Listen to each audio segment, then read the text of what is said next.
أعوذ بالله من الشيطان الرجيم بسم الله الرحمن الرحيم. Apakah benar kenikmatan itu adalah musibah?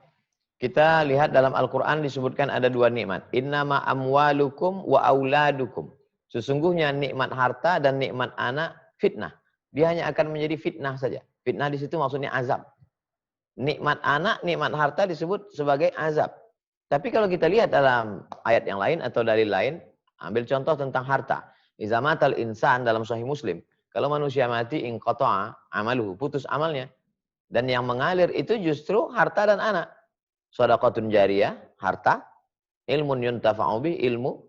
Kemudian yang ketiga, waladun salihun yadu'ulah, anak yang soleh.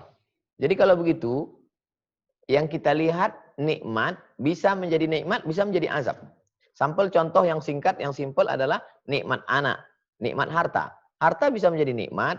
Kapan dia menjadi nikmat? Kita belikan tanah wakaf, kita bangun masjid, kita bangun rumah Quran, kita dirikan TK Quran, SD Quran, SMP Quran, SMA Quran, sekolah gratis, buat khitan masal, sumbang untuk dakwah, maka harta saat itu menjadi nikmat.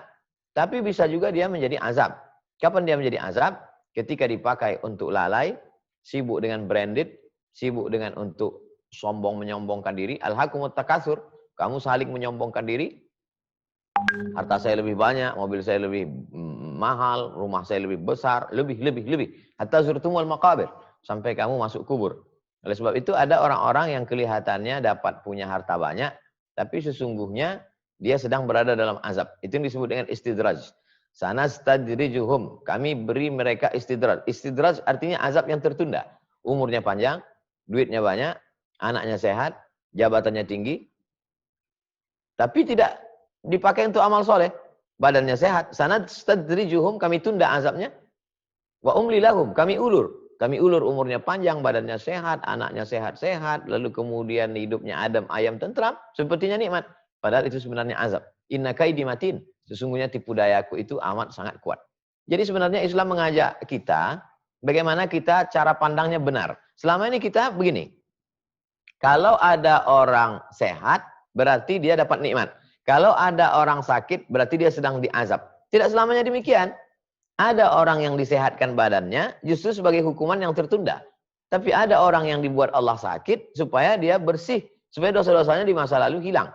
Ada orang-orang yang dibuat Allah sakit di atas dunia. Hatta yamshi alal ardi makanan alaihi khati'ah. Sampai dia berjalan di atas muka bumi, dosanya nggak ada lagi karena bersih. La yusibul mu'min min nasabin wala wasabin wala saqamin wala syaukin yastakuha. Ada orang yang sakit, galau, gundah gulana, duri menusuk tapak kakinya. Itu sebenarnya cara Allah untuk membersihkan dosa-dosanya. Jadi kita tidak cepat untuk menjudge, menghukum.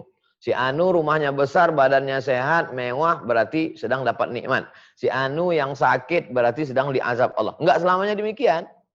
Nah, oleh sebab itu yang cara paling baik adalah kita husnuzon. Kalau kita lihat ada orang kaya, kita husnuzon boleh jadi dengan kekayaannya itu Allah ingin dia beramal soleh. Kalau kita lihat ada orang sakit, bisa jadi dengan sakitnya itu Allah ingin membersihkan dia, mengangkat derajat dia, mengampunkan dia.